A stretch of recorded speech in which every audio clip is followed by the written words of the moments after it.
The clatter of plates and murmur of conversations filled Bellini's, the upscale Italian restaurant where I'd been waiting tables for the past 8 months. My feet ached in the regulation black heels, each step a reminder of the double shift I was pulling. The scent of garlic and basil hung in the air, usually comforting, but tonight it clung to my skin like a reminder of where I belonged, serving others while barely keeping my own life together. Table 7 needs their check, and 9 just got seated. Marco, the floor manager, barked as he passed, not bothering to wait for my acknowledgement. I nodded anyway, tucking a strand of hair behind my ear. My reflection in the polished silver service tray showed dark circles under my eyes that even my careful makeup couldn't fully conceal. 28 years old and already exhausted by life. This wasn't how I'd imagined things would turn out when I moved to the city 5 years ago with dreams of finishing my nursing degree. The weight of my phone in my apron pocket felt heavier than usual. 3 missed calls from the hospital billing department. My mother's cancer treatments weren't covered by insurance, and the payment plan I'd negotiated was already behind. 1 more month, and they might stop her treatment altogether. I approached table 9 with my practiced smile, the one that didn't quite reach my eyes but was convincing enough to secure decent tips. The table was situated in the far corner of the restaurant, partially obscured by a decorative partition adorned with climbing ivy. It was the most private table in the house, usually reserved for couples or important guests. The first thing I noticed was the child. A boy, maybe 4 or 5 years old, with dark curls and eyes red-rimmed from crying. He sat rigidly in his chair, small shoulders hunched forward, occasionally sniffling as he stared down at the table. Across from him sat a man I couldn't quite see, just the outline of broad shoulders beneath what appeared to be an expensive suit. "Good evening and welcome to Bellini's," I began, my voice taking on the warm, professional tone I'd perfected. "My name is Sophia, and I'll be your server tonight. Can I start you with something to drink?" That's when the man shifted, leaning into the golden light cast by the wall sconce. My words faltered as I took him in. Impossibly handsome in a dangerous way, with sharp cheekbones and eyes so dark they appeared black in the dim lighting. His suit wasn't just expensive, it was exquisitely tailored to his frame, the kind of clothing I'd only ever seen in magazines. A heavy watch glinted on his wrist as he absently stroked a signet ring on his left hand. But what struck me most was how everyone around him seemed to fade into the background, as if he commanded all the light and air in the room. 2 men in dark suits sat at a nearby table, not eating, their attention constantly scanning the restaurant before returning to our corner. "Water for now," he said, his voice surprisingly soft with a slight accent I couldn't place. "And something sweet for the boy." He didn't look at me as he spoke, his attention focused entirely on the child. The boy's lower lip trembled as a fresh tear slid down his cheek. "Is everything all right?" I asked before I could stop myself, looking at the child with concern. The man's gaze snapped to mine, and I felt a chill race down my spine. Not from fear exactly, but from the intensity of his focus, as if I'd suddenly become the most interesting thing in the room. "No," he said simply. "It is not." I should have nodded and retreated to get their drinks. That's what the job required. That's what safety demanded when faced with a man who clearly occupied a different world than mine. But the boy's quiet sniffling pulled at something in me. Kneeling down to the child's eye level, I smiled gently. "Hey there, my name's Sophia. What's yours?" The boy glanced up at the man, as if seeking permission to speak. After receiving an almost imperceptible nod, he whispered, "Marco." "That's a wonderful name," I said, reaching into my apron pocket. "You know, Marco, I have something special for brave boys like you." I pulled out a small paper crane I'd folded during my break. It was a habit I'd developed during the long hours at my mother's hospital bedside, creating something beautiful from nothing but a square of paper. Marco's eyes widened slightly as I placed the crane on the table before him. "If you hold it in your hands and make a wish," I whispered conspiratorially. "Sometimes the wish comes true." A flicker of something, wonder, perhaps, crossed his face as he carefully picked up the paper bird. "Can I get you some ice cream while you think about what you'd like for dinner?" I asked, straightening up but keeping my voice gentle. Marco nodded, the faintest ghost of a smile appearing on his lips. When I looked back at the man, I found him watching me with an expression I couldn't decipher, something between surprise and calculation, as if I were a puzzle he hadn't expected to encounter. "Chocolate," he said after a moment. "Bring him chocolate ice cream." I nodded and turned to leave, feeling his eyes on my back with each step. At the service station, Marco the manager intercepted me. "What the hell are you doing?" he hissed, gripping my elbow hard enough to leave marks. "Getting ice cream for a customer?" I replied, confused by his reaction. "Do you have any idea who that is?" His face had gone pale, a sheen of sweat appearing on his upper lip. I shook my head. "That's Alessio Vitale," he whispered, as if even saying the name too loudly might summon something terrible. The name meant nothing to me, but the fear in Marco's eyes told me it should. "He owns half the city," Marco continued, loosening his grip on my arm. "The parts that don't show up in tourist brochures. Don't engage with him. Don't look at him too long. Just serve and get out. Understand?" I nodded, a knot forming in my stomach. I'd heard whispers about the families that controlled the city's underworld. Drugs, gambling, protection rackets. But they'd always seemed like urban myths, stories told to scare newcomers. "And Sophia?"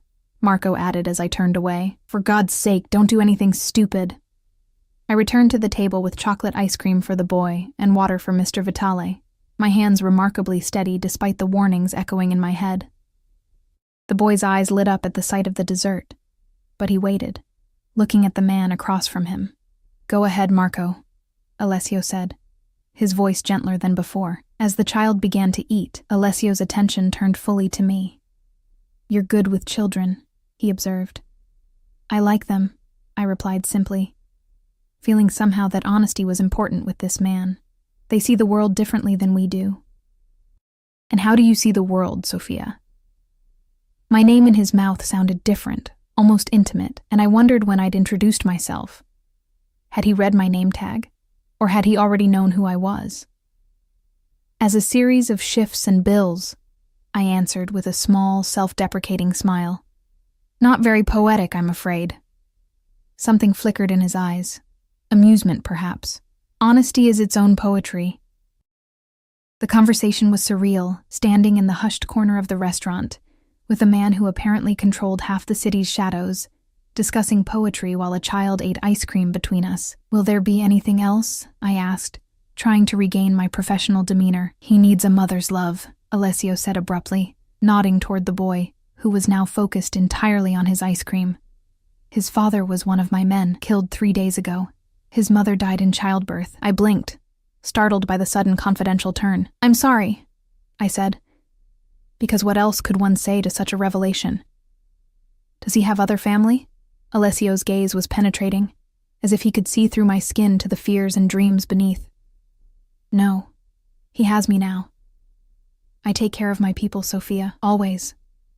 He said it like a vow, like something carved in stone. I should have walked away then, should have maintained the boundary between server and customer. But the boy, Marco, looked up at me with chocolate around his mouth, and eyes that had seen too much loss for someone so small, and I found myself reaching for a napkin to gently wipe his face. "There you go," I said softly. "Much better." When I looked up, Alessio was watching my hands with an intensity that made my skin prickle, not with fear, but with something else I didn't want to name. "We'll have the special," he said, never looking at the menu. "And bring another portion for yourself. Join us." It wasn't a request. I'd been in the service industry long enough to recognize when someone was used to being obeyed without question. "I'm working," I said, the words coming out more firmly than I expected. "But thank you."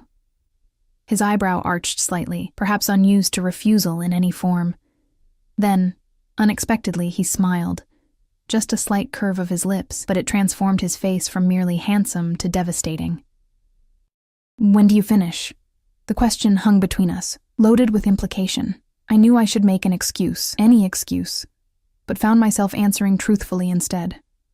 "Midnight." He nodded once, as if confirming something to himself. "We'll wait." "That's not necessary." It wasn't a question, Sophia. His tone remained gentle, but there was steel beneath it. I retreated to place their order, my mind racing. Marco the manager watched me with increasing alarm as I moved through the restaurant, as if expecting me to collapse under the pressure of serving Alessio Vitale. The night progressed in a surreal haze. I served other tables, took orders, delivered food, all while acutely aware of the dark eyes tracking my movements from the corner table. The boy, Marco, seemed to relax as the evening wore on, occasionally looking up at me when I passed with something like hope in his eyes. By 11, the restaurant had nearly emptied. My feet screamed in protest as I cleared the last of my tables, knowing I still had closing duties to complete before I could leave. "Go home," Marco the manager said, appearing suddenly beside me as I tallied receipts. "I'll finish your closeout." "What? Why?" He glanced nervously toward Alessio's table, where the man and boy still sat, though their meals were long finished, because he's still waiting, and men like him don't wait for anyone. Especially not waitresses. "I didn't ask him to wait," I protested, indignation flaring. "Doesn't matter," Marco said, taking the receipts from my hand. "Just go. And Sophia, be careful." I changed out of my uniform in the staff bathroom, hands shaking slightly as I pulled on jeans and a simple blue sweater. My reflection showed a woman trying very hard to appear unaffected, but the flush in my cheeks betrayed me. When I emerged, Alessio and the boy were waiting by the front door. The child looked exhausted, his eyelids heavy, but he straightened when he saw me approach. "You kept your crane," I noticed. Seeing the paper bird clutched carefully in his small hand, he nodded solemnly. I made a wish. "Those are secret," Alessio reminded him gently, placing a protective hand on the boy's shoulder. Then to me, "My car is outside." Again, not a question. I hesitated. Every warning I'd ever heard about getting into cars with strangers, let alone potential criminals, flashing through my mind. "I need to get home," I said. "I have an early morning tomorrow." "Where do you live?" "West Side," I answered vaguely. "We'll take you." I was about to refuse again when little Marco slipped his hand into mine. His small fingers warm and trusting, the simple gesture undid me. I looked down at his solemn face, then back at Alessio, whose expression had softened almost imperceptibly. "Okay," I agreed, against every instinct for self-preservation. "Thank you." Outside, a sleek black car with tinted windows idled at the curb. One of the men I'd noticed inside the restaurant stood beside it, opening the door as we approached. The night air was crisp with approaching autumn, and I shivered slightly, hugging my worn jacket closer.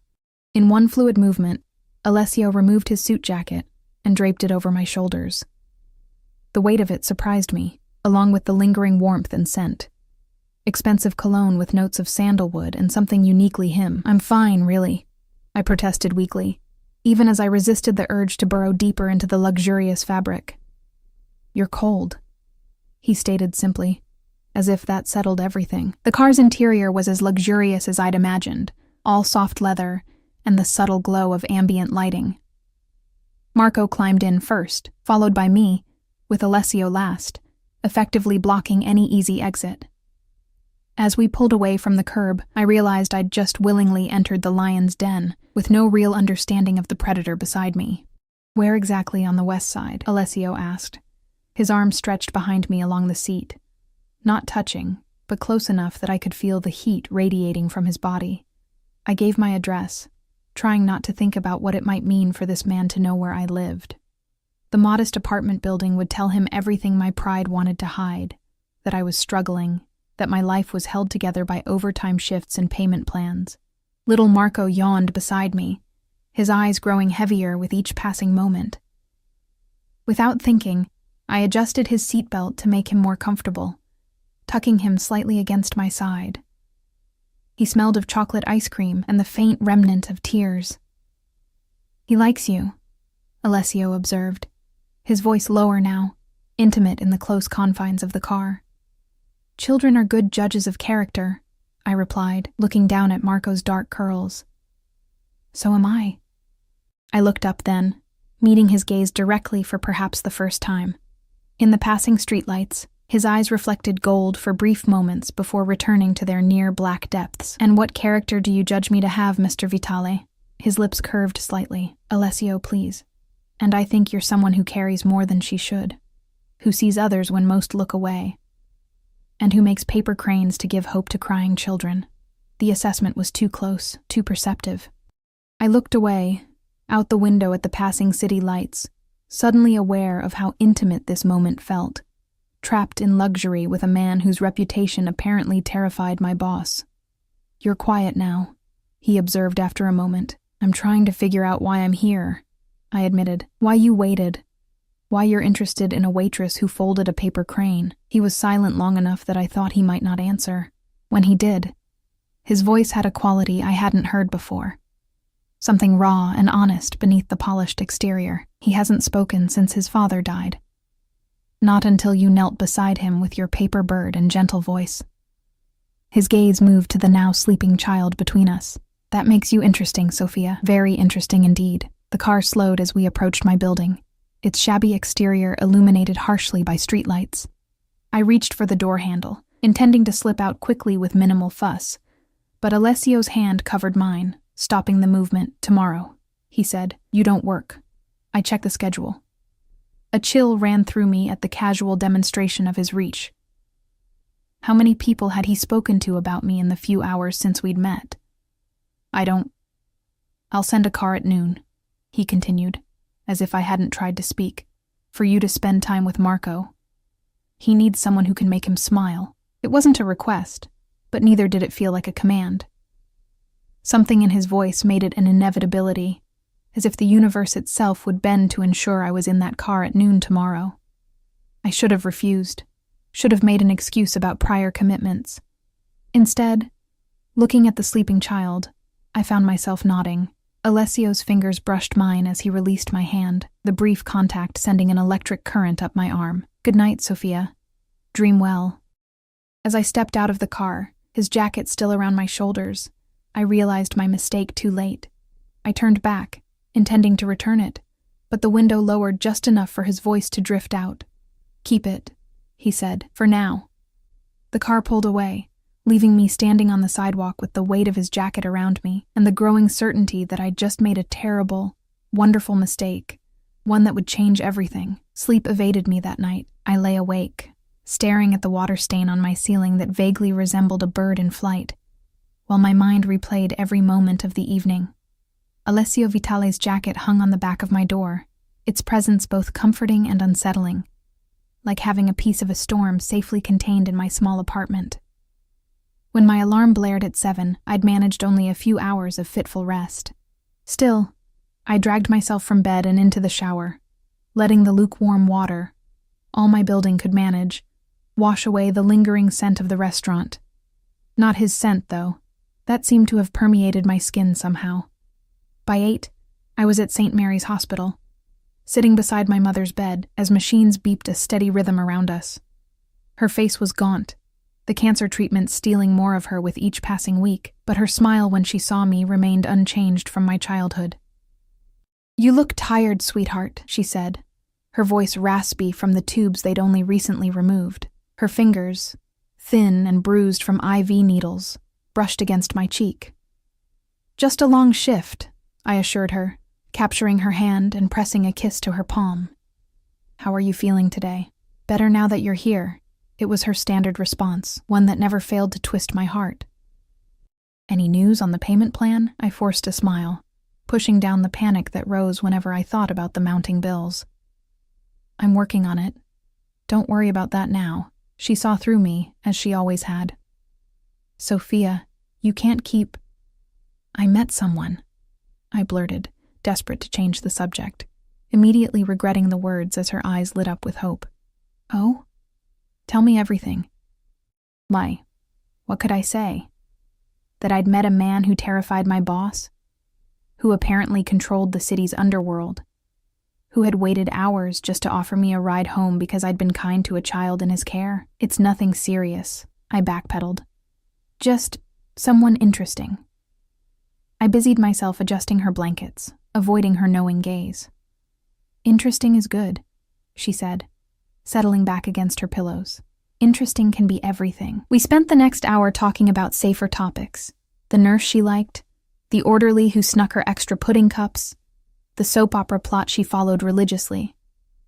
I read aloud from the dog-eared mystery novel we'd been working through for weeks, careful to use different voices for each character, as I'd done since I was a child reading to her. When visiting hours ended, I kissed her forehead and promised to return tomorrow with fresh flowers for her windowsill. "Be happy, Sophia," she said as I reached the door, "whatever it takes." The words followed me out of the hospital and into the bright autumn morning. Whatever it takes. How far would I go to ensure my mother's care? To pay off the debts that kept me awake at night? The question was no longer hypothetical. Not with a black car scheduled to arrive at my door in 3 hours. At home, I stood before my closet, surveying the meager options. Nothing seemed appropriate for whatever lay ahead. Not the worn jeans and sweaters I lived in, nor the black slacks and button-downs I wore for work. At the back hung a simple blue dress I'd bought on sale 2 years ago for a job interview that hadn't panned out. I'd never worn it, saving it for some special occasion that never materialized. Today felt like a turning point, though I couldn't articulate why. The dress fit better than I remembered, skimming over curves I usually kept hidden beneath practical clothing. I paired it with the only decent shoes I owned, low heels that wouldn't leave my feet screaming after an hour. My hair, usually pulled back for work, I left down, the dark waves falling past my shoulders. At precisely noon, my phone buzzed with a text from an unknown number. "The car is waiting. No signature. None needed." Outside, the same sleek black car from last night idled at the curb. The driver, different from yesterday but cut from the same cloth, broad-shouldered and expressionless, opened the door without a word. I'd expected to find Alessio inside, perhaps with Marco. Instead, the back seat was empty, the leather as pristine as I remembered. "Where are we going?" I asked the driver after he'd pulled away from the curb. "Mr. Vitale's residence," came the curt reply. No further elaboration offered. We drove for nearly half an hour, leaving the cramped streets of my neighborhood behind, passing through the gleaming downtown, and finally turning into an exclusive enclave of estates set back from the road behind high walls and security gates. The leaves here seemed more vibrantly colored, as if autumn itself made more of an effort for the wealthy. The car slowed before an imposing iron gate flanked by stone columns. After a brief exchange with a security guard, we proceeded up a winding driveway lined with perfectly manicured trees. The house, if such an understated word could apply to the sprawling mansion that came into view, was a masterpiece of modern architecture. All clean lines and vast windows reflecting the afternoon sun. "We're here," the driver announced unnecessarily as we pulled to a stop before wide stone steps. My mouth had gone dry, the reality of where I was and with whom I was about to spend the afternoon, suddenly overwhelming. I could still ask to be taken home, could claim illness or a forgotten appointment. Before I could speak, the massive front door opened and little Marco appeared at the top of the steps.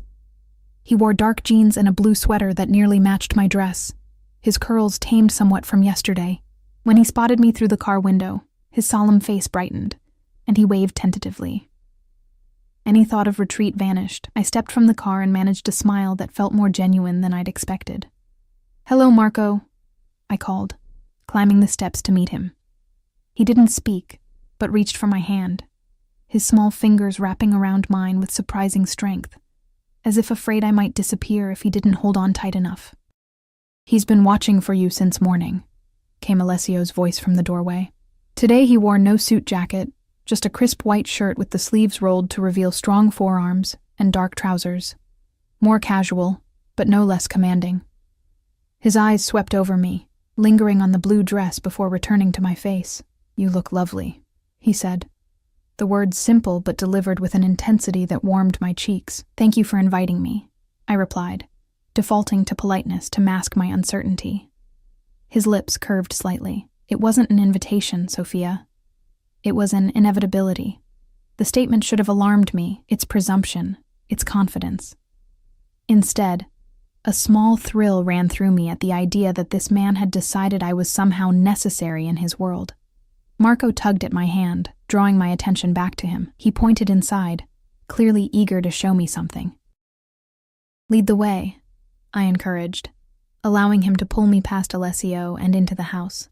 The interior was as impressive as the exterior. Soaring ceilings, artwork that probably cost more than my entire life's earnings, furniture that managed to look both pristine and comfortable.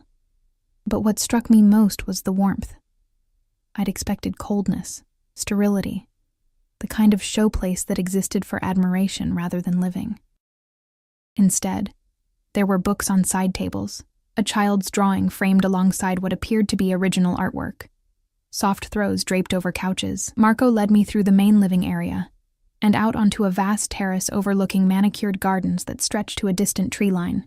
In the center of the terrace stood an elaborate wooden playhouse, large enough for an adult to enter without stooping, painted a cheerful red with white trim. "Did you build this?" I asked, turning to find Alessio watching us from the doorway. "I had it made for him," he answered, stepping outside to join us. After his father died, he meant. After the boy's world collapsed. Marco released my hand and ran to the playhouse, disappearing inside only to reappear in the small window, gesturing emphatically for me to join him. "I think that's your cue," Alessio said, amusement warming his voice. I hesitated, looking down at my dress. "I'm not exactly dressed for playhouses." "I'll buy you another dress if that one gets dirty," he replied, as if replacing clothing was as simple as changing the channel on a television. Rather than argue, I made my way to the playhouse and carefully ducked inside. The interior was surprisingly spacious, furnished with child-sized furniture and shelves lined with toys and books. Marco sat cross-legged on a small rug, a box open before him. As I knelt beside him, he pulled out sheets of colored paper and held them up triumphantly. "You want me to make more cranes?" I guessed. He nodded vigorously. "Okay, but you have to help me." I selected a bright red sheet and began folding, narrating each step as I went, guiding his small hands through the process. After a few minutes, I became aware of Alessio watching us through the open door of the playhouse, his large frame filling the entrance. There was something vulnerable in his expression as he observed Marco's concentrated efforts, something that didn't align with the dangerous man Marco the manager had warned me about. "Join us," I invited, surprising myself with the boldness. "There's plenty of paper." He hesitated, then ducked inside, his presence immediately making the playhouse feel much smaller. He settled across from us, his long legs folded awkwardly, looking almost comically out of place among the child-sized furnishings. I handed him a sheet of black paper. "Have you ever made a paper crane?" "I have not had the pleasure," he admitted, taking the paper with careful fingers. For the next hour, we folded cranes of all colors, the pile growing between us. Marco proved to be a quick study, his tiny fingers becoming more confident with each attempt. Alessio was less adept, his large hands more suited to whatever activities had earned him his fearsome reputation, but he approached the task with surprising patience. When Marco finished his first successful crane without assistance, his face lit up with such pride that I felt my chest tighten. "That's perfect," I praised, watching as he carefully added it to our collection. "Thank you," Alessio said quietly, his eyes on me rather than the paper birds. "For this." The simple gratitude felt weighted with meaning I couldn't fully grasp. I nodded, unsure how to respond. A discreet cough from outside the playhouse broke the moment. A woman in a neat uniform stood on the terrace, hands clasped before her. "Lunch is served, Mr. Vitale," she announced. Alessio rose with surprising grace given the confined space. "Shall we?" Lunch was served in a sun-drenched breakfast room with views of the gardens. The food was simple but exquisite. Fresh bread, a variety of cheeses, cold meats, and a salad of greens I didn't recognize. Marco ate with surprising enthusiasm for a child, especially when Alessio sliced an apple into the shape of a rabbit for him. Throughout the meal, I found myself studying the dynamic between them. Alessio was clearly not accustomed to caring for a child, his movements sometimes tentative, his eyes often seeking confirmation that he was doing the right thing, but his attentiveness was absolute. Nothing Marco did seemed to escape his notice, from the boy's careful sorting of food on his plate to the way he swung his legs beneath the table. "How long has Marco been with you?" I asked as the boy focused on arranging cheese cubes into a pattern. Alessio's expression tightened slightly. 4 days, since the night his father was killed. "I'm sorry," I said, the words inadequate but sincere. "It must be a difficult adjustment, for both of you." He nodded, eyes fixed on Marco. "His father was one of my most trusted men. Giovanni was loyal from the beginning, when I had nothing but ambition and a name no one respected. His voice dropped lower, meant only for me. He took 3 bullets meant for me, died in my arms. The casual mention of violence should have shocked me more than it did. Instead, I found myself imagining Alessio holding a dying man, making promises about his son, shouldering a responsibility that most in his position might have delegated to others. And Marco's mother? Complications during childbirth 4 years ago. Giovanni raised him alone. Alessio's gaze returned to me, assessing. You're not asking the questions most would. What questions should I be asking? Who killed Giovanni? What business we were conducting when it happened? Whether you should be sitting at this table at all? I considered this as I sipped water from a crystal glass worth more than my weekly salary. Would you answer those questions if I asked them? A ghost of a smile touched his lips. No, then there's no point in asking, I replied simply. I'm here for Marco. Something flashed in his eyes, approval, perhaps, or relief. Of course. After lunch, Marco grew sleepy, the excitement of the morning catching up with him. Without prompting, I guided him to a plush sofa in a nearby sitting room, settling beside him with a children's book I'd spotted on the shelf. He curled against my side as I read, his eyelids growing heavier with each page until his breathing deepened into sleep. Alessio watched from the doorway, his posture relaxed, but his gaze intent. When he was certain Marco was asleep, he gestured for me to follow him. I carefully extracted myself from the sleeping child, arranging a soft throw over him before joining Alessio in an adjacent room, a study lined with bookshelves and dominated by a massive desk. Sunlight streamed through tall windows, illuminating dust motes that danced in the air between us. He hasn't slept properly since it happened, Alessio said, moving to a sideboard where crystal decanters caught the light. Nightmares, crying for his father. He poured amber liquid into 2 glasses. Yet with you, he sleeps peacefully. He offered me one of the glasses. I hesitated, then accepted it, the crystal cool against my fingers.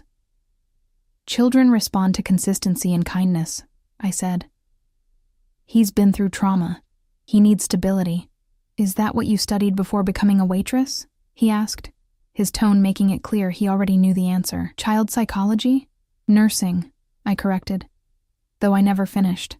Life got in the way. Your mother's illness, he stated rather than asked.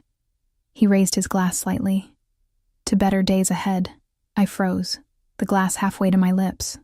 How do you know about my mother? He held my gaze steadily, unapologetic. I make it my business to know everything about people who enter my life, Sophia. Especially those who enter Marco's life. A chill ran through me despite the warm sunlight. And what exactly do you know about me?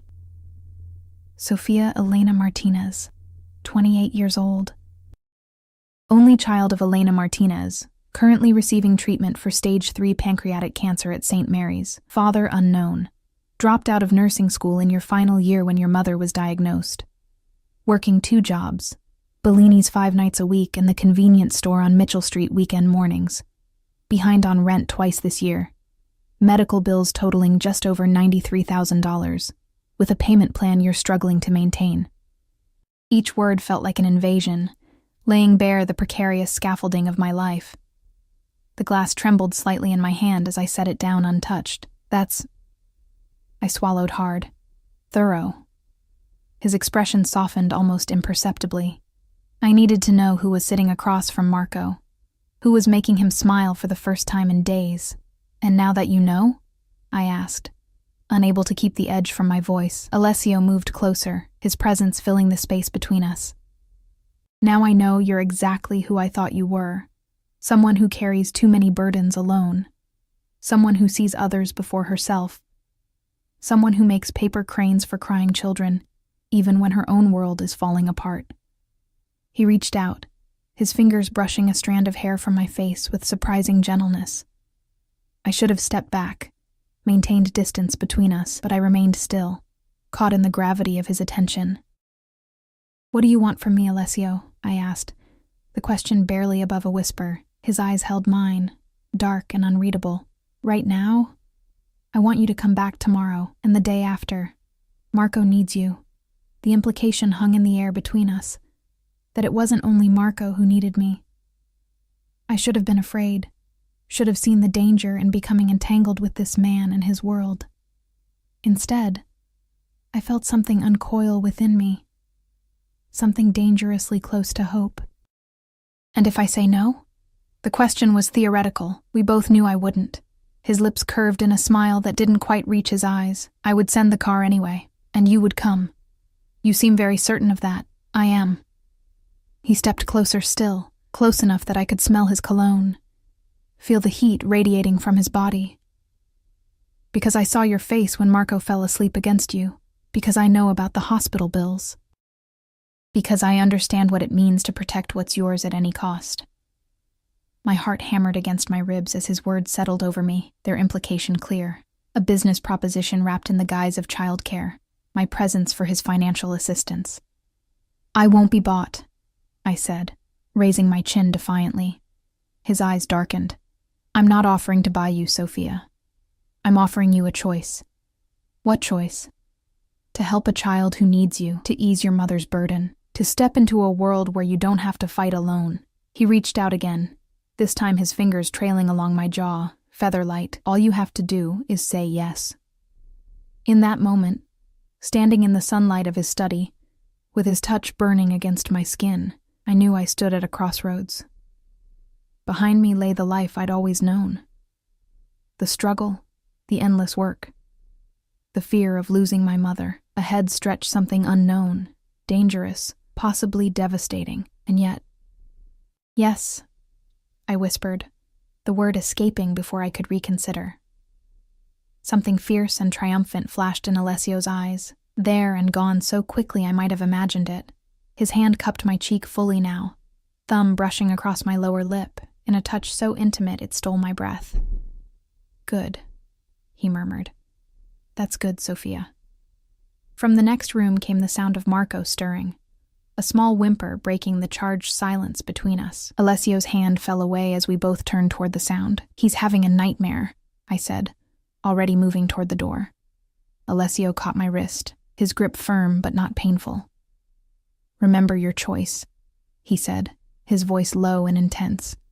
Remember you said yes, as if I could forget, as if the word hadn't altered something fundamental in the universe the moment it left my lips. I nodded once, then pulled free to go to Marco, feeling Alessio's gaze on my back like a physical weight, possessive, calculating, and something else I wasn't ready to name. The next 2 weeks fell into a rhythm I never could have anticipated. Each day, the black car would appear precisely at noon, waiting to transport me from my world to Alessio's. Each day, Marco would be watching for my arrival, his small face lighting up when I stepped from the car. And each day, Alessio would observe our interactions with those intense dark eyes, cataloging every smile I coaxed from the boy, every whispered word, every moment of connection. Marco was beginning to speak more, not full sentences yet, but words here and there, usually directed at me in private moments. Bird, when we folded paper cranes. Blue, when I wore his favorite color. Story, when he wanted me to read to him. Each utterance felt like a victory, one that Alessio acknowledged with subtle nods of approval that shouldn't have mattered to me but somehow did. True to his word, Alessio had eased my mother's burden. Though I hadn't asked how, I'd simply arrived at St. Mary's one morning to find her moved to a private room, with a specialist flown in from New York reviewing her case. When I'd questioned the head nurse, she'd merely smiled and mentioned an anonymous benefactor, with a knowing look that suggested it was anything but anonymous to the hospital administration. I should have protested, should have maintained my independence. Instead, watching the color gradually return to my mother's cheeks as the new treatment protocol took effect, I found my resistance crumbling. If the price for my mother's life was spending my afternoons with a solemn-eyed boy who needed me, and the dangerous man who watched us both like we were rare creatures he'd somehow captured, perhaps it wasn't too steep after all. Today, the mid-October air carried the first real bite of approaching winter. Marco and I sat in the garden, huddled under a thick blanket as we read his favorite story for perhaps the 20th time. He mouthed the words along with me, his head nestled against my shoulder, small fingers occasionally reaching up to trace the illustrations. He's becoming attached to you, Alessio's voice came from behind us. startling me. He moved like a shadow when he wanted to, appearing without warning. I glanced down at Marco, who had tensed slightly at Alessio's approach, but remained pressed against my side. Is that a problem? Alessio circled the bench to face us, his dark overcoat fluttering slightly in the breeze. Against the backdrop of autumn foliage, he looked like he'd stepped from the pages of some glossy magazine, all sharp angles and controlled power. No, he said after a moment's consideration, not yet. The qualification hung between us, heavy with implication.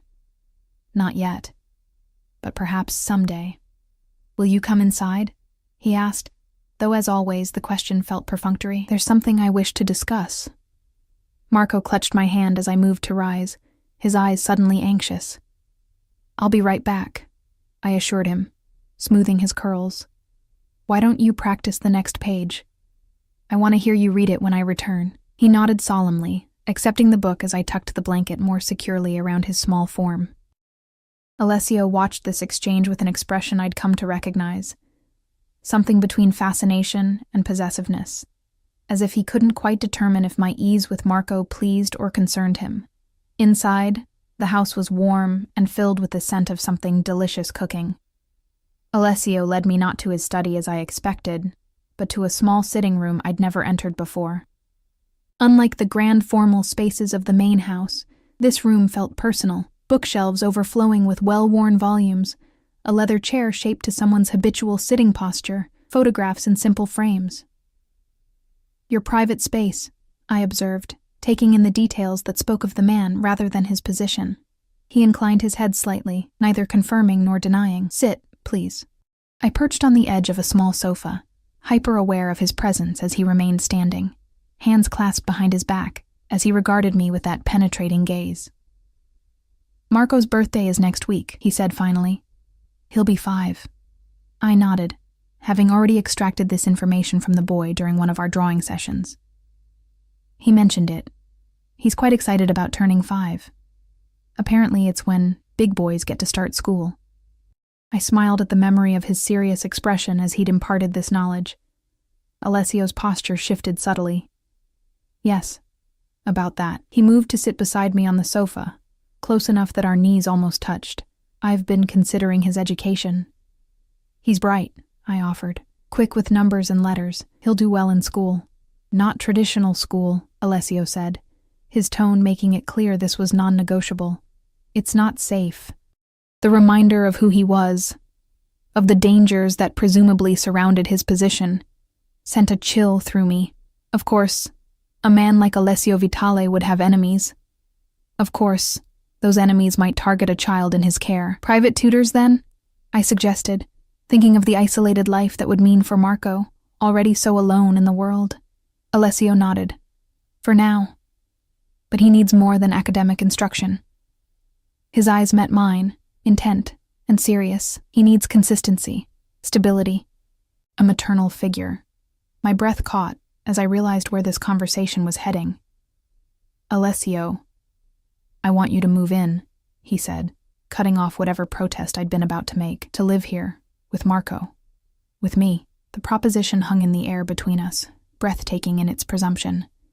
I have a life, I said finally, my voice steadier than I felt. An apartment. My mother. Your apartment lease is month to month. It expires in 2 weeks.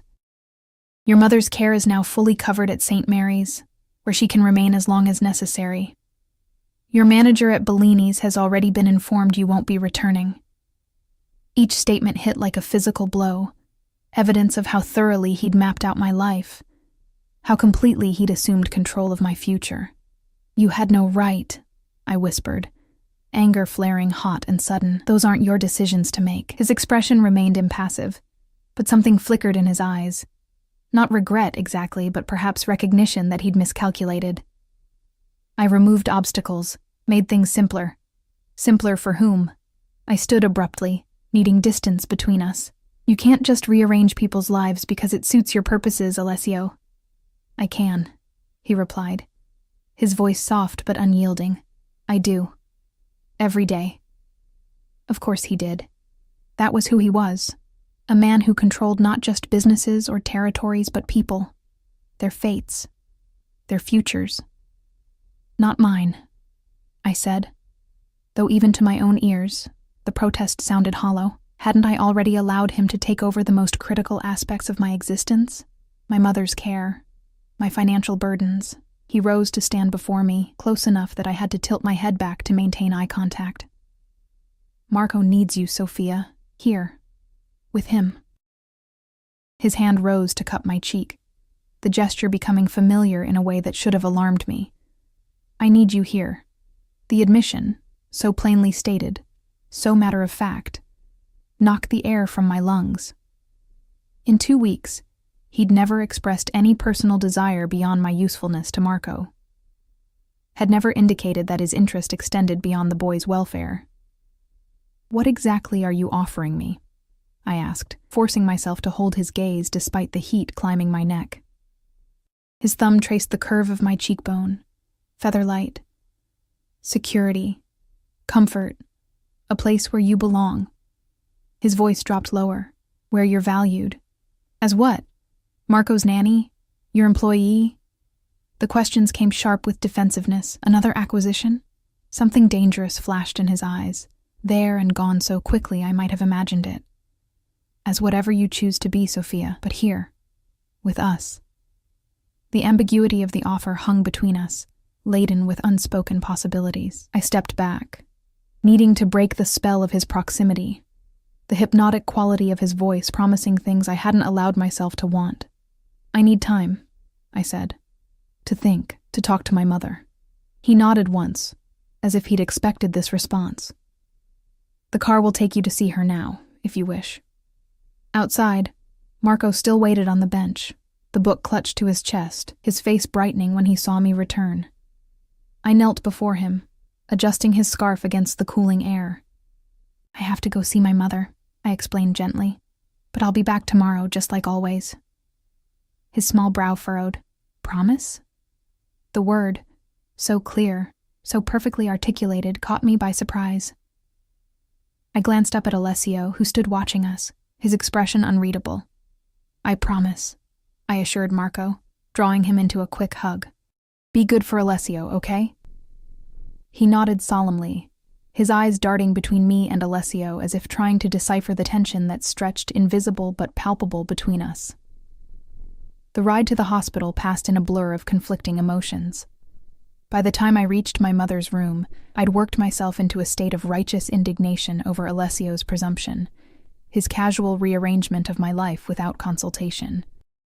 I'd rehearsed a dozen different ways to refuse his offer, each more eloquent than the last. All my prepared speeches evaporated when I saw my mother sitting up in bed, color in her cheeks, a book open on her lap, looking more like herself than she had in months. "Sophia!" she exclaimed, her smile brightening the sterile room. "I wasn't expecting you until tomorrow." I crossed to her bedside, taking her hand in mine, marveling at the strength in her grip.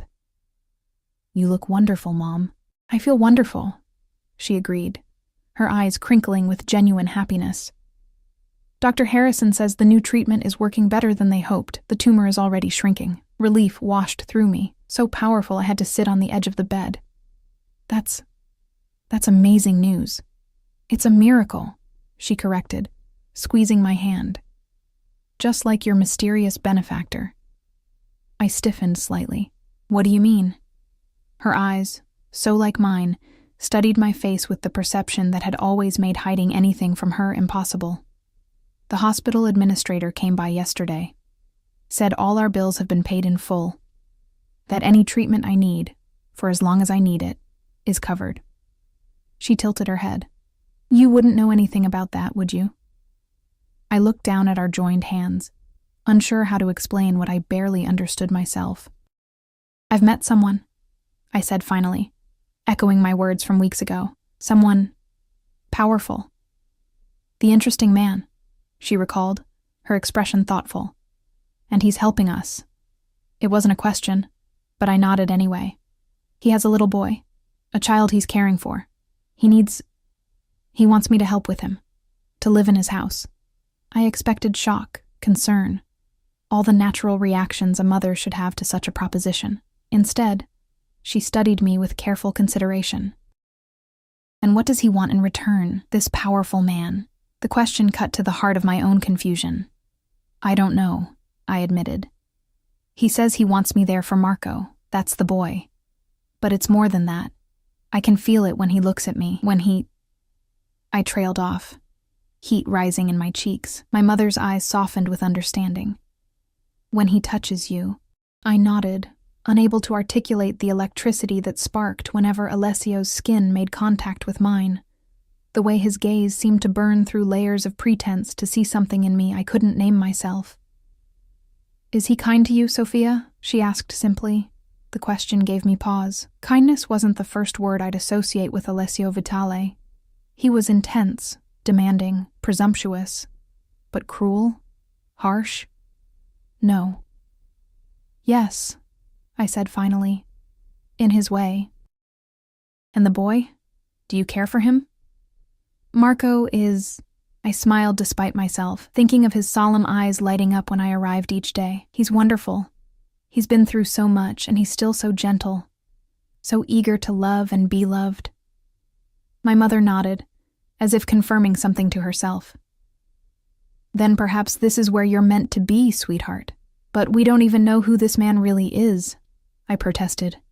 What he does, where his money comes from. She gave me a knowing look. I think you have some idea, and you're still here, still considering his offer. Her thumb stroked the back of my hand.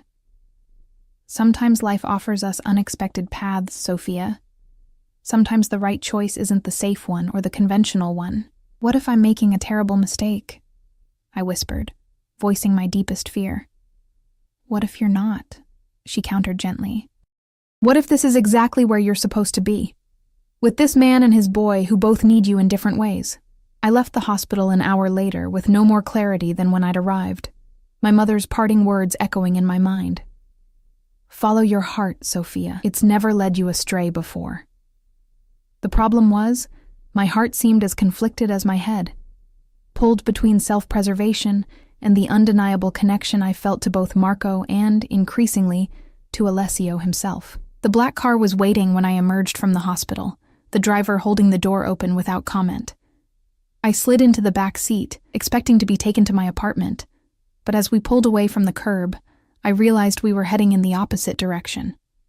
Where are we going?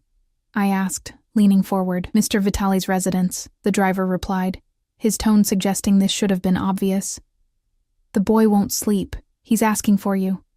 Concern immediately overrode my lingering irritation with Alessio's high-handedness. Is Marco all right? Is he sick? Nightmares, I believe.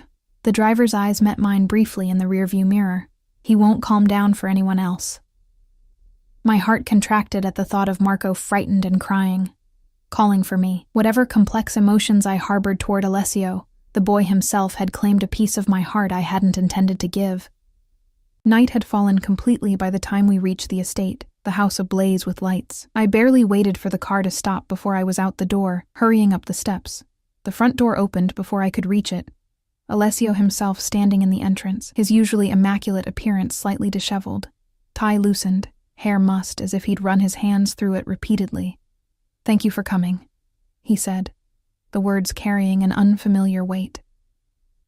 Not an order or a statement, but genuine gratitude. Where is he? I asked, already moving past him into the house. Upstairs. Second door on the left. His bedroom. Alessio fell into step beside me. He woke screaming about an hour ago. Won't let anyone near him. Keeps calling for you. I took the stairs 2 at a time, my concern for Marco overriding any awareness of the significance of entering the private family wing of the house. Outside his bedroom door, I paused, hearing the muffled sounds of crying within. Marco, I called softly, pushing the door open. It's Sophia. I'm here. The room was dimly lit by a small lamp, revealing a space decorated in blues and greens, with stars painted on the ceiling that glowed faintly in the semi-darkness. Marco sat huddled in the center of a bed that seemed far too large for his small frame, knees drawn up to his chest, face tear-streaked and pale. When he saw me, he let out a small, wounded sound and reached out with both arms. I crossed to him immediately, gathering him against me as I settled on the edge of the bed. He clung to my neck, his whole body trembling with the force of his silent tears. "Shh, it's okay," I murmured, stroking his back in slow, soothing circles. "I'm here now. You're safe." Marco's small body gradually relaxed against mine, his breathing slowing as the worst of his terror subsided. I continued to hold him, murmuring soft reassurances into his curls, acutely aware of Alessio watching from the doorway. His presence filled the room even in silence, a gravitational force impossible to ignore. "Bad dream," Marco whispered against my neck, the words muffled but clear enough. "I know, sweetheart," I soothed, pulling back just enough to see his face. "Do you want to tell me about it?" He shook his head, eyes downcast, fingers clutching the fabric of my dress. "Sometimes talking about bad dreams makes them less scary," I suggested gently, like shining a light on shadows. Marco considered this, his brow furrowed in that serious way that made him seem far older than his nearly 5 years. Finally, in a voice barely audible, he said, "Papa was calling for me, but I couldn't find him." My heart constricted at the simple admission. I glanced up at Alessio, finding his expression carefully controlled, though something raw flickered in his eyes before he masked it. "That is scary," I acknowledged, brushing Marco's curls from his forehead. "But you know what? Your papa would be so proud of how brave you're being, and he'd want you to know that you're not alone. You have Alessio looking after you." I hesitated, then added softly, "And you have me." Marco's eyes, so dark and solemn, searched my face. "Always?" The question, laden with all the weight of a child's absolute trust, stole my breath. I was acutely aware of Alessio shifting in the doorway, his attention sharpening. "I'll be here whenever you need me," I promised, carefully avoiding the absolute that Marco sought, but that I wasn't certain I could guarantee. It seemed to satisfy him. He nestled back against me, his small hand finding mine. "Stay until I sleep?" "Of course." I settled more comfortably on the bed, letting him curl against my side as I began to hum a lullaby my own mother had sung to me throughout childhood. Alessio remained in the doorway, a silent sentinel, until Marco's breathing deepened into sleep. Only then did he approach, moving with that predatory grace that seemed as natural to him as breathing. "You're good with him," he observed, voice pitched low to avoid waking the boy. "He makes it easy," I replied, carefully extracting myself from Marco's grip and tucking the blankets around his small form.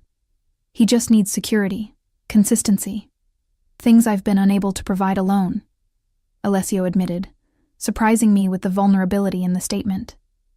I straightened, finding myself suddenly close to him in the dimly lit room, close enough to see the faint shadow of stubble along his jaw, to catch the scent of expensive cologne mingled with something uniquely him. "You're doing your best," I said, meaning it despite my lingering frustration with his methods. "Taking in a child, especially one who's experienced trauma. It's not easy for anyone." His eyes held mine, searching. "And yet you manage it effortlessly." "Not effortlessly," I corrected. I understand what it's like to be afraid and not know if things will be okay." Something shifted in his expression. A softening around the eyes, a slight parting of lips. "Come," he said after a moment. "He'll sleep now. We should talk." He led me downstairs, not to his study or the formal rooms where we usually spent time, but to the kitchen. A vast, gleaming space that somehow managed to feel warm despite its professional-grade appliances and marble countertops. To my surprise, no staff lingered here at this hour. "Sit," he instructed, gesturing to one of the stools at the large island. "Are you hungry?" The question, so mundane after the emotional intensity upstairs, caught me off guard. Yes, actually. I haven't eaten since lunch." Alessio nodded and moved to the refrigerator with unexpected familiarity, pulling out ingredients with the confidence of someone who knew exactly where everything was kept. "You cook?" I couldn't keep the surprise from my voice. His lips curved in what might have been amusement.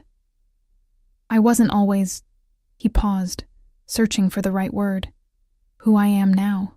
Before, there were many nights when cooking for myself was necessary." He set a pan on the stove with practiced ease. Besides, some skills are worth maintaining, regardless of circumstances. I watched in fascination as Alessio Vitale, the man who reportedly controlled half the city's underworld, efficiently prepared a simple pasta dish, his movements economical and precise. There was something oddly intimate about witnessing this domestic side of him, as if I'd been granted access to a version of himself he rarely revealed. "My mother likes your doctors," I said when the silence between us grew too weighted. "She's responding well to the treatment." He nodded, not looking up from the sizzling pan. "Dr. Harrison is the best in his field. I made sure of it." "Thank you," I said quietly. "Whatever else is between us, I'm grateful for that." He glanced at me then, something unreadable in his expression. "You shouldn't have to be grateful for what should be a basic right. Healthcare, security, the chance to care for family without destroying yourself in the process." The statement carried unexpected passion, a glimpse perhaps of the ideology that drove him. "Is that how you see what you do?" I asked carefully. "Providing what should be rights but aren't?" His hand stilled momentarily over the stove. "What I do," he said eventually, "is protect what's mine, ensure that those under my care want for nothing." He resumed cooking, adding herbs to the pan with meticulous attention. "The systems in place, legal, financial, medical, they're designed to benefit those who already have power. I simply redistribute that benefit where I see fit." It was a diplomatic answer, carefully sidestepping the illegal aspects of his empire that we both knew existed. Still, I found myself wondering if there wasn't some truth to it. If the man before me, beneath the dangerous reputation and calculated control, might genuinely believe in a warped version of justice. He served the pasta in simple ceramic bowls, sliding one across the island to me along with a glass of red wine I hadn't noticed him pour. "Eat," he said, taking the stool beside me rather than across the island, close enough that our knees nearly touched. "Then we'll discuss what happens next." The pasta was unexpectedly delicious. Simple but perfectly seasoned, the sauce clinging to each strand in a way that spoke of skill rather than chance. We ate in companionable silence for several minutes, the domestic normality of the scene almost surreal, given the circumstances that had brought us together. "Marco asked if I would stay always," I said finally, setting down my fork. I didn't know how to answer him, Alessio's dark eyes fixed on mine. "And yet you need to, Sophia, for his sake, and yours." "My sake?" I raised an eyebrow. "How exactly does moving into your house benefit me, beyond the financial arrangements you've already made without my consent?" A flash of something, irritation, perhaps, crossed his features. "Safety," he said simply. "Protection. From what?" He set down his wine glass with deliberate care. "There are people who would use any connection to me as leverage, any weakness." His gaze intensified. "You've become such a connection. The longer you remain in your apartment, traveling back and forth, the greater the risk." A chill ran through me despite the kitchen's warmth. "Are you saying I'm in danger because I've been spending time with Marco, with you?" "I'm saying precautions are necessary." His hand moved to cover mine on the countertop, his touch warm and unexpectedly gentle. "I protect what's mine, Sophia." There it was again. That possessive claim that should have offended me, but instead sent a thrill of something dangerous coursing through my veins. "I'm not yours," I said, the protest sounding weak even to my own ears. His thumb traced small circles on the inside of my wrist, just over my pulse point. "Aren't you?" The question came soft, almost tender. "You've been in my house every day for 2 weeks. You've cared for Marco as if he were your own. You've accepted my help with your mother." His eyes held mine, unflinching. "Lines have blurred, Sophia, boundaries crossed. The only question now is whether you'll acknowledge what's already happened or continue pretending otherwise." Heat climbed my neck at his blunt assessment. The worst part was that I couldn't deny it.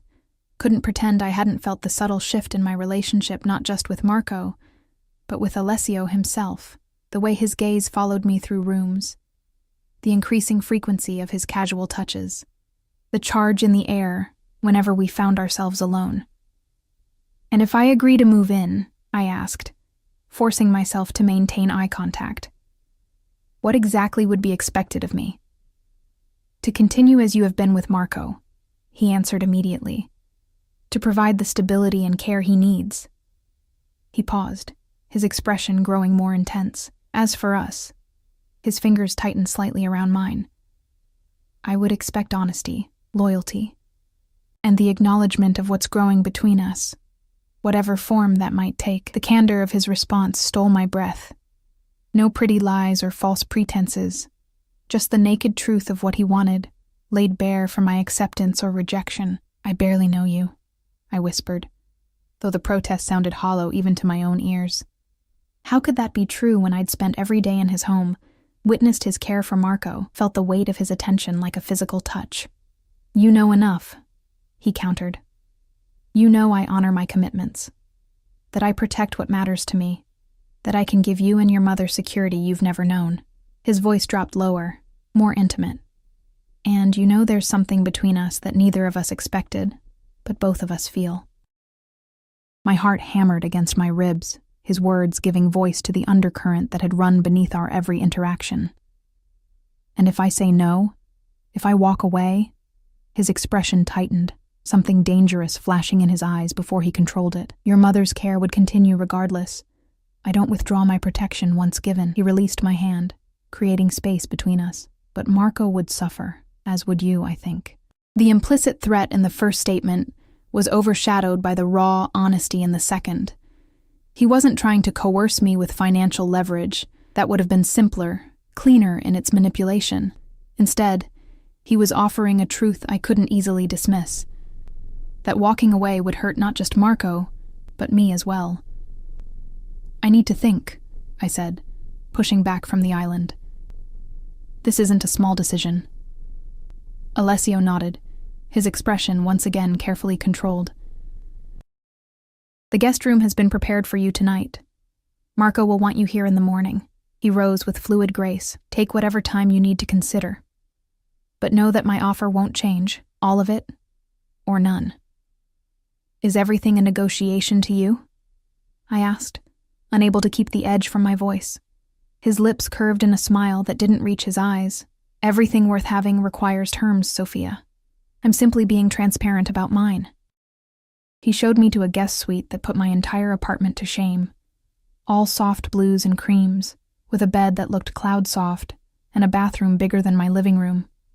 Fresh clothes had been laid out on a chair. Not my clothes, but new ones that would fit perfectly, I had no doubt. How long have you been planning this? I asked, taking in the evidence of premeditation around me. Since the night you made a paper crane for a crying boy, he admitted without shame. Some things are inevitable, Sophia. This, us, was always going to happen from that first moment. The certainty in his voice should have frightened me. Instead, I found myself wondering if he might be right. If the path that had led me here had been set in motion the moment I knelt beside Marco's chair at Bellini's. Good night, Alessio, I said, needing distance to sort through the tangle of emotions his proximity evoked. He lifted my hand to his lips, pressing a kiss to my knuckles that sent heat spiraling through me. Sleep well, Sophia. We'll talk more tomorrow. Alone in the lavish guest room, I found sleep elusive despite the comfort surrounding me. My mind raced with the implications of Alessio's offer, with the undeniable attraction I felt toward him despite, or perhaps because of, the danger he represented, with my growing attachment to Marco and his to me. Dawn was breaking when I finally made my decision, the first pale light filtering through gauzy curtains as I acknowledged what I think I'd known all along. I couldn't walk away from Marco. From the sense of purpose I'd found in caring for him. From the undeniable connection that had formed between Alessio and me, complex and potentially dangerous as it might be. When I emerged from the guest room, dressed in the clothes that had been provided and fit as perfectly as I'd expected, Alessio was waiting in the hallway. One look at my face, and he knew. Yes, I said simply, before he could speak. But I have conditions of my own. Something like triumph flashed in his eyes, quickly masked behind careful control. Name them. My mother visits here when she's well enough. I maintain my independence, my own bank accounts, my own transportation if I need it. And I want to know what you do, no pretty euphemisms or vague explanations. If I'm stepping into this world, I need to understand what it really is. He studied me for a long moment, his expression unreadable. Then, to my surprise, he inclined his head in agreement. Done. All of it. Just like that? His lips curved in that rare, genuine smile that transformed his face. Just like that. Did you expect more resistance? Honestly? Yes. He stepped closer, one hand rising to cup my cheek with now familiar intimacy. I told you, Sophia. I protect what's mine. Your conditions don't threaten that. They strengthen it. An alliance built on truth and mutual respect is far stronger than one built on false pretenses or coercion. Is that what this is? An alliance? His thumb brushed across my lower lip, sending shivers through me. For now, he murmured. Though I think we both know it's becoming much more. Before I could respond, Marco's bedroom door opened, and he emerged, sleep-rumpled and wide-eyed at finding us both in the hallway. Sophia? He questioned, rubbing his eyes as if to confirm I wasn't a dream. You stayed. I knelt to his level, opening my arms as he ran to me. I stayed, I confirmed, holding him close. Over his head, my eyes met Alessio's, finding something warm and possessive in his gaze as he watched us embrace.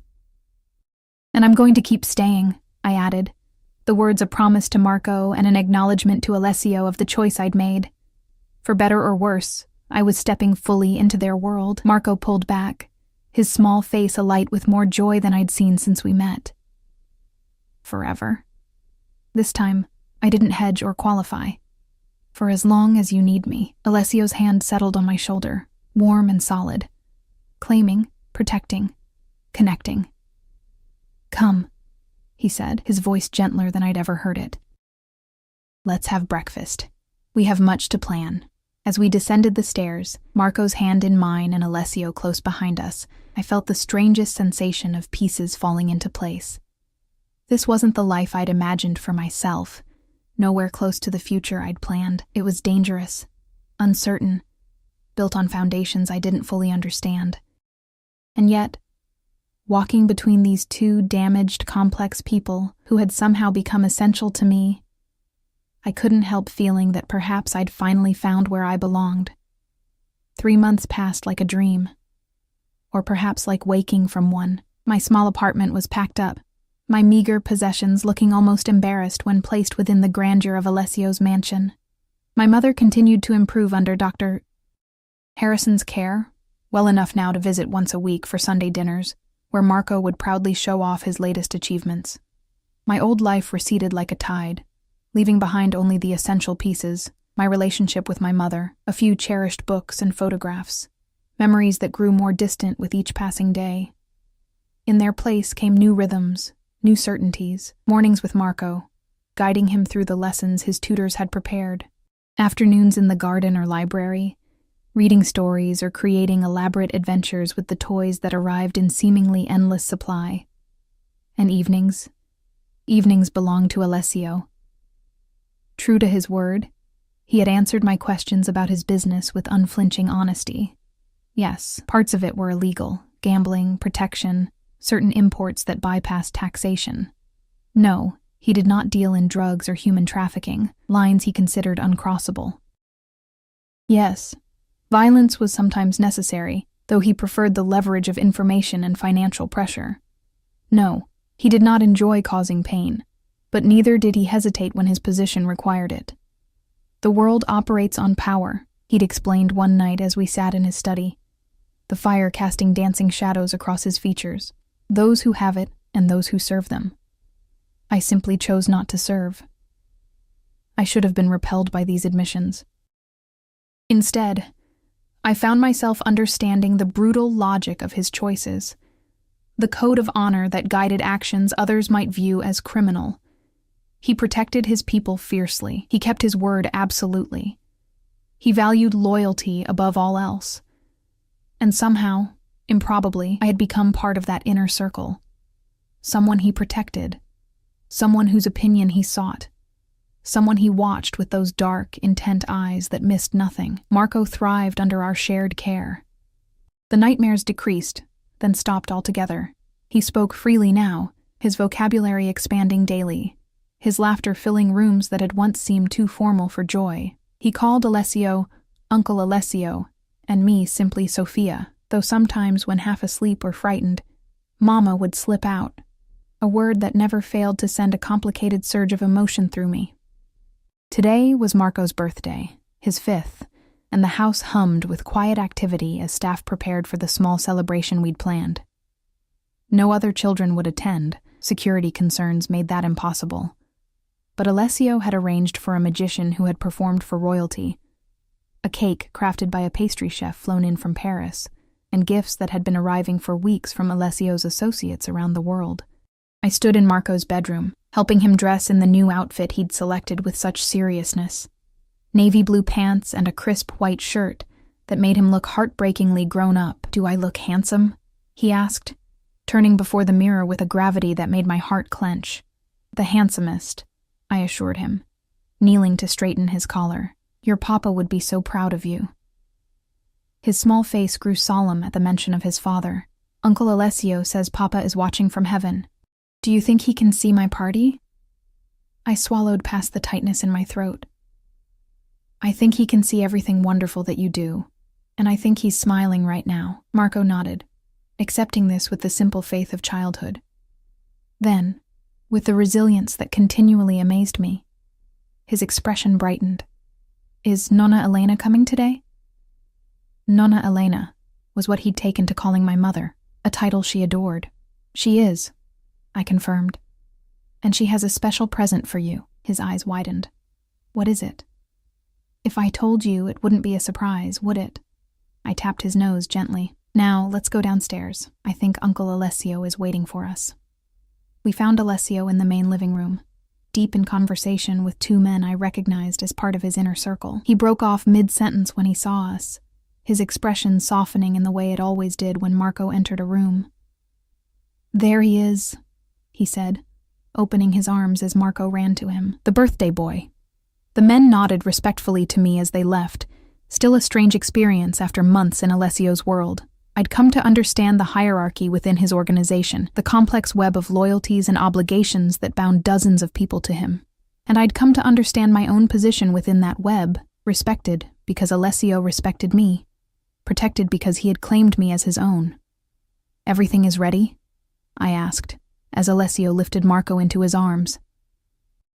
He nodded, his eyes meeting mine over Marco's head. "Everything, though there's been a slight change of plans." Something in his tone made me pay closer attention. "We'll discuss it later." I understood the message. Business had intruded. Something requiring Alessio's attention had arisen. It happened occasionally, these reminders that the peaceful life we'd constructed rested on foundations that were anything but peaceful. The party unfolded beautifully, despite whatever shadow lurked at its edges.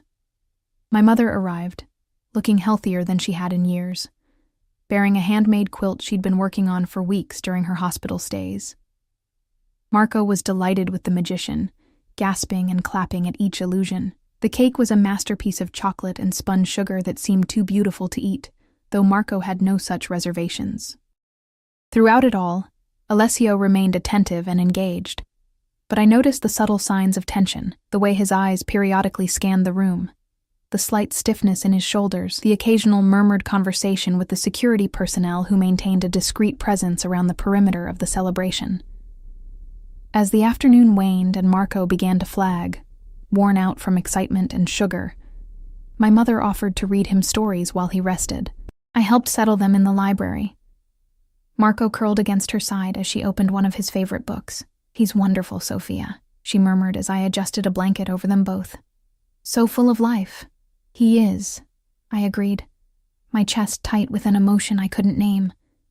Watching them together, my mother and this child who had somehow become mine without blood or law to make it so, filled me with a fierce protectiveness I'd never experienced before. "And Alessio?" she asked, her perceptive eyes missing nothing. "How are things there?" I glanced toward the door, though I knew Alessio was elsewhere, handling whatever situation had arisen. "Complicated," I admitted. "But good, I think. We're finding our way." The truth was more nuanced than I could express. Alessio and I had developed something that defied easy categorization, deeper than friendship, charged with an attraction neither of us acted upon, but both acknowledged. Bound by our shared care for Marco, and the strange intimacy of living within the same walls. There had been moments, his hand lingering on mine as he passed a glass of wine, his eyes holding mine across rooms, conversations that stretched late into the night, revealing pieces of ourselves neither of us had shared before. But always, he maintained a careful distance, never pushing beyond the boundaries of what I seemed ready to give. "Be careful with your heart," my mother advised, though her tone held no judgment. "But don't be afraid to use it either." I kissed her cheek, then Marco's forehead, leaving them to their stories as I went in search of Alessio. I found him in his study, phone pressed to his ear, tension evident in the hard line of his jaw. When he saw me, he concluded the call abruptly. "Is everything all right?" I asked, closing the door behind me. He moved to the sideboard, pouring 2 glasses of amber liquid before answering. "There's been a development," he said finally, handing me one of the glasses, "concerning Giovanni's killers." Giovanni, Marco's father. In 3 months, this was the first concrete mention of the people responsible for his death, though I knew Alessio had been hunting them with cold, patient determination. "You found them?" I asked, the glass cool against my suddenly warm palm. "Yes." The single word contained volumes. Satisfaction, rage, the promise of retribution. "What happens now?" I kept my voice steady, though my heart raced with implications. Alessio studied me, perhaps gauging how much to share, how much I could bear to know. "Justice," he said finally.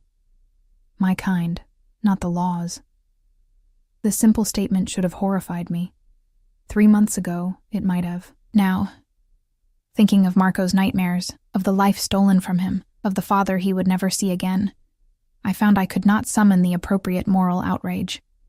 "When?" I asked instead. "Tonight." He set his glass down, moving closer to me. "I'll be gone for a few hours. The house will be secure.